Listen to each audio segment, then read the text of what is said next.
and that technologies of power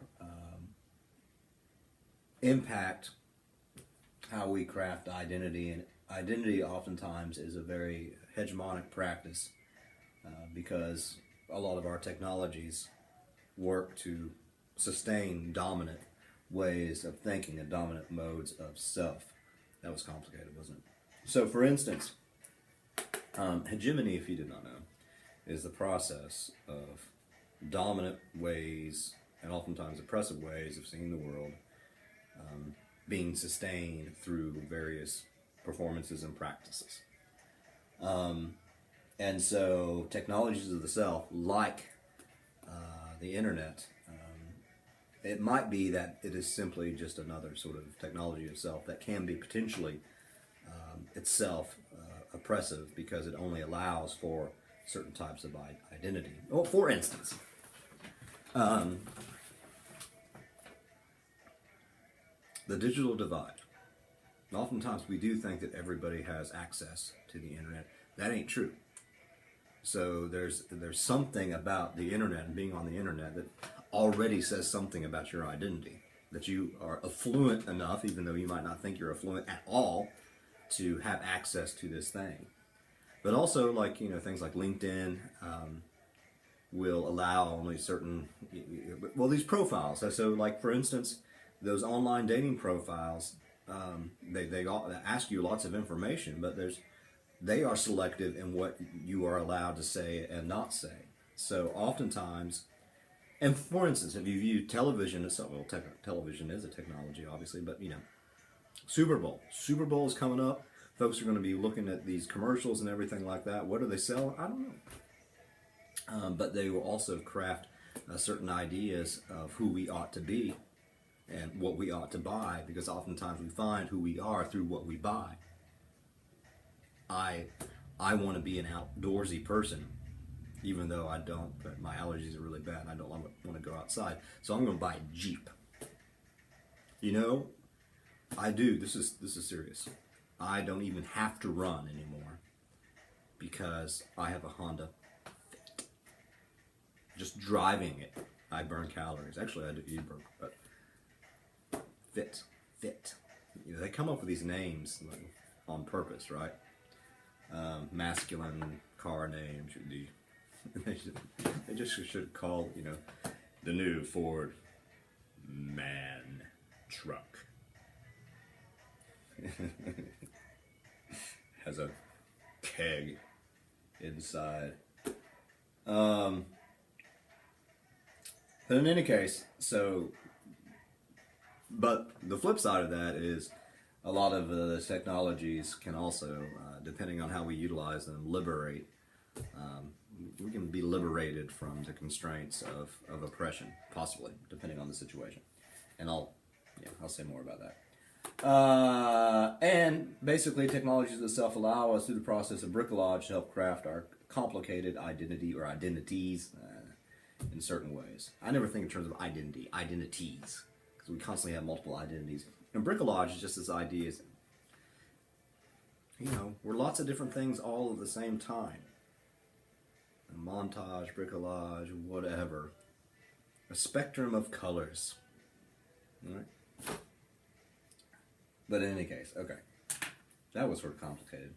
But just know that the internet is another avenue to perform our identities. Oftentimes technologies can force us to conform to certain technologies, but also we can sort of liberate ourselves from those things that we feel as if we need to conform to, and that the internet itself is a way for us to create multiple identities.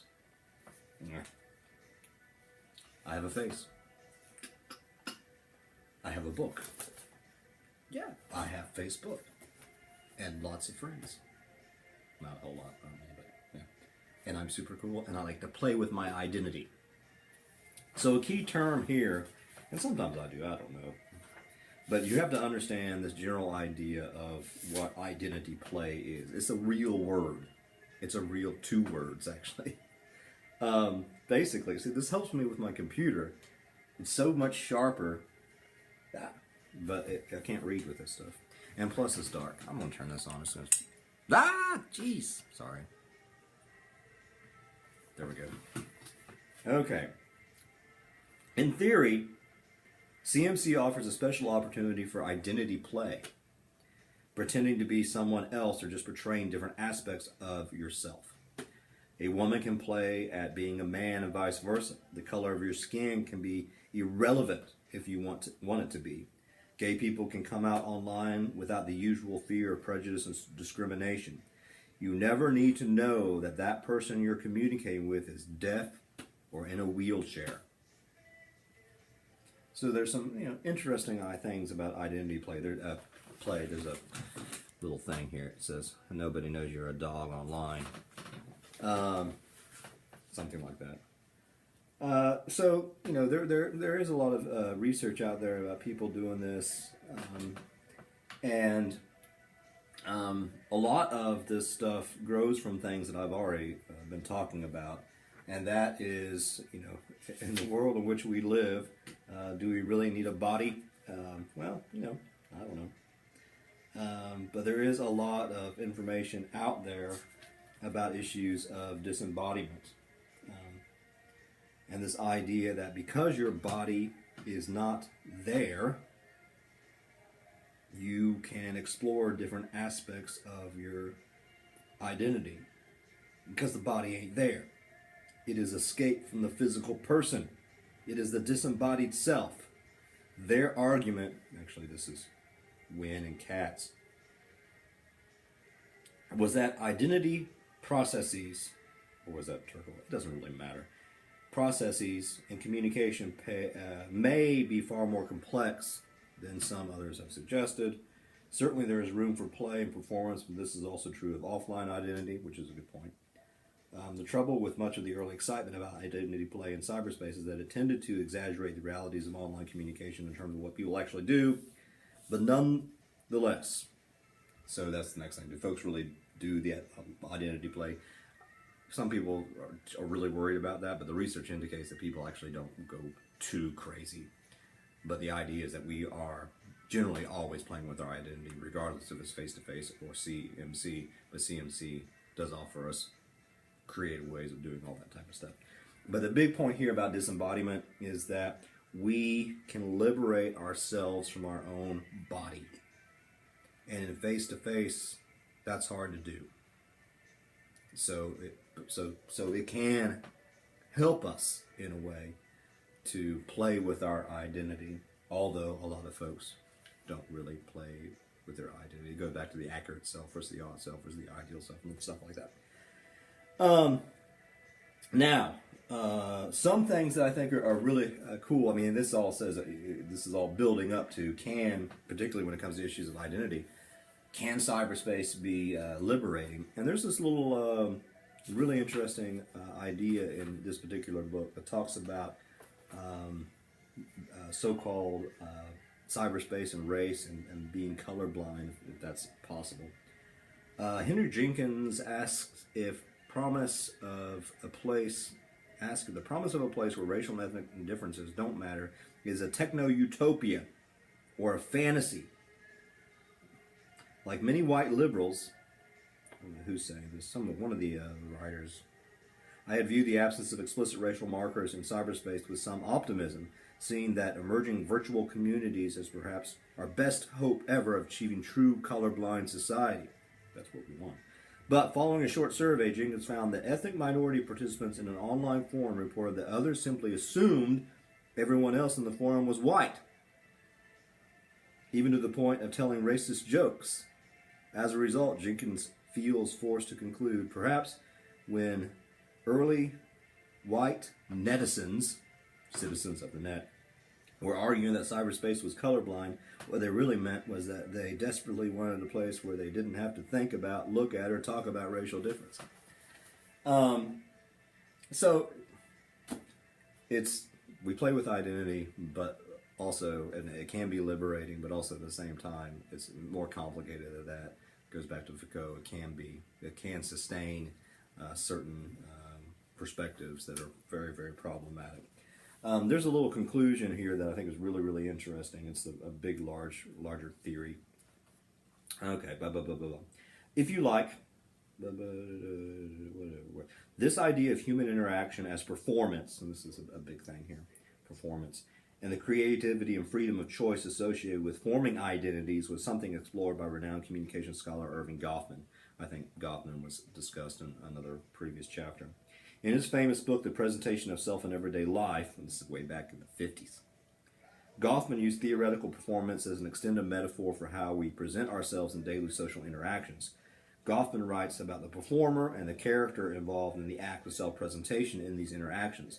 The important thing is that the character which the performer creates is not identical to the person who creates it. On this basis, in CMC, the internet simply offers us a different sort of stage on which to perform our identities and to work on our online self-presentation. It's therefore important to put online identities into context. First, in this context of the fluid, multiple nature of offline identity, and second, in the context of what people are really up to in cyberspace. Based on research findings, Walter and Parks comment on the degree to which people tend to play with different identities online, but usually in less exaggerated, dramatic way about it. Okay. There is this research about teens back in the day who play with their identity, and sometimes they were self-therapeutic, but also they wanted to avoid harassment. Long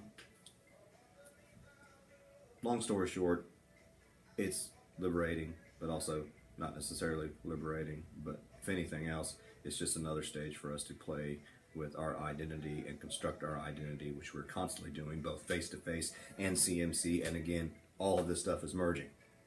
CMC, FTF. So what's the last question? Are we virtual? Are we real? Does it matter? Answer, yes, it sort of matters, but all identity, no matter on face-to-face or CMC, is a performance. That is very, very important. This is what Turkle said in 1995. As the boundaries erode between the real and the virtual, the animate and the inanimate, the unitary and the multiple self, the question becomes, are we living life on the screen or in the screen? I don't know. But this, all identity is a performance. All identity is multiple and dynamic. We shift our identities from moment to moment throughout any day, depending on what it is we're doing and who it is we're doing it with. As such, the distinction between real and virtual is problematic for at least two reasons. The idea that we have a real identity falls into old ways of thinking that our identity can ever be fixed, stable, and essential. It also implies that online identities are somehow not real in spite of their being both meaningful and important to people. The kind of identities which people have online and those they have offline are all part of an ongoing process of identification. This is why we think it's important, more helpful, to talk about identity online than online identity. Online identity implies that we have an identity which is somehow distinct or separate from an offline identity. Perhaps instead we're busy with the same identity project, but can do it online or offline. I like that idea of an identity project. We're all working on an identity project. We sometimes take our identity construction online and other times offline. And they're all sort of, I'm hungry. I'm going to go eat a bucket of chicken and some mashed potatoes. I like mashed potatoes. That's my best imitation of Sling Blade. Okay. Take care. Enjoy. Let me know how I can help. Bye.